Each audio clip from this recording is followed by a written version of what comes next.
Bir düşün, zaman makinesi buldun ama öyle Hollywood tarzı değil. Bizden versiyon. Tuşlar tozlu, ekran arıza veriyor, kasadan duman çıkıyor.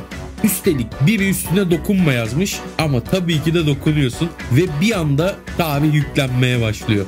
Sana bir hak veriyor. Tarihin istediğin noktasına gidebiliyorsun. Ama dikkat, geri dönüş yok. Save dosyası yok, geri al tuşu yok, checkpoint hiç yok.